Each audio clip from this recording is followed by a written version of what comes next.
fait, toi, tu veux pas comprendre. Quand tu as rencontré cette personne, tes oreilles ont entendu quelque chose, ton cœur a ressenti quelque chose. Mais de l'autre côté, tes intuitions et ton subconscient, red flag, red flag, red flag, c'est tout ce qu'ils t'ont dit. Il y a eu deux sons de cloche. Qu'est-ce que tu as fait? Tu as fait confiance à ce que tu as entendu et tu t'es fié à ce qu'a ressenti ton cœur. Ça a été quoi le résultat? Tu t'es trompé encore une fois. Pourquoi? Parce que tu n'as pas fait confiance à tes intuitions. Quand on te dit que tes intuitions c'est un super pouvoir, que c'est pas là par hasard, que c'est pas juste du bruit qu'il y a dans ta tête, tu veux pas écouter. Tu fais confiance à tes cinq sens, mais c'est pas suffisant. Je te garantis que toutes les fois où tu n'as pas pris le temps d'écouter tes intuitions, il y a eu une galère. C'est vrai ou c'est faux? Si je me trompe là, dis-le en commentaire. Toutes les fois où tu n'as pas écouté tes intuitions, tu as eu des problèmes.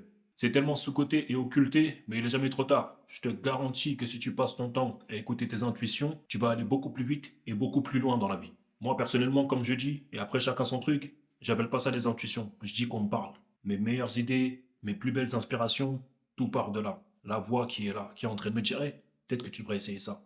Eh, fais attention là. Eh, cette personne-là, t'as remarqué ce truc-là là? C'était pas mal. Reviens dessus. Et tu sais d'où vient le problème? C'est que tu vis trop à l'extérieur de ton corps. Recentre-toi, écoute-toi un peu plus, prête un peu plus attention à ce qui se passe en toi. Déjà qu'on n'utilise qu'une infime partie de notre cerveau, imagine si on passe notre temps à vivre en écoutant uniquement nos émotions. Où est-ce qu'on va aller? On mange mal, on dort mal, on passe notre temps à scroller, on est complètement déconnecté de nous-mêmes. Et là, c'est qu'une infime partie de la liste. Dieu, l'univers, appelle-le comme tu veux, chacun ses croyances, fais bien les choses. Il n'y a rien qui est fait au hasard. Si tu as des intuitions, c'est pas un hasard, elles sortent pas de nulle part. Faut savoir les écouter, les comprendre, les masteriser et surtout les utiliser. Je vais pas te raconter ma vie ici et surtout ces histoires-là, mais crois-moi, le nombre de fois où mes intuitions m'ont sauvé la vie ou m'ont évité de gros problèmes, tu flippes. Si je te raconte l'histoire, tu vas dire que je mens.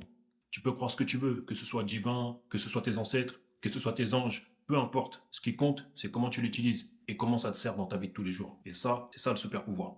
Tes intuitions ne sont pas là uniquement pour que tu les utilises, uniquement pour savoir si ton homme ou ta femme te trompe. Pourtant là, tu les utilises et correctement. Et souvent, tu sais très bien que s'il y a un doute, il n'y a plus de doute. Peu importe la situation. Combien de fois tu as été dans une position où tu t'es dit, il y a un truc qui va pas là, ou je le sens pas, c'est ça. Et encore, je te parle de ça. Moi, je suis un homme, mais l'intuition d'une femme, attention, reste concentré.